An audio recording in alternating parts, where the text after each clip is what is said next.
Copa America semifinal সময়টা 2019 সাল মুখোমুখি আর্জেন্টিনা ভার্সেস ব্রাজিল। ব্রাজিলের কোচ তিতে এবং আর্জেন্টিনার কোচ লিওনেল স্কলোনি। ম্যাচের শুরু থেকেই দুপক্ষ হাড্ডাহাড্ডির লড়াই হতে থাকে। এই ম্যাচটিতে ব্রাজিল টিম যেন জ্বলে উঠেছিল তাদের জিঙ্গা স্টাইলের সাথে।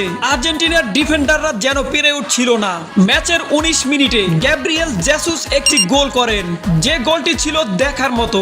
আর্জেন্টিনার প্লেয়াররাও টার্গেটে কয়েকটি শুট করে, কিন্তু দুর্ভাগ্যবশত সেগুলো গোল হয় না। ডি বক্সের মধ্যে লিওনেল মেসি একটি ফাউলের শিকার হলেও রেফারি সেখানে কোনো পেনাল্টিই দেয় না।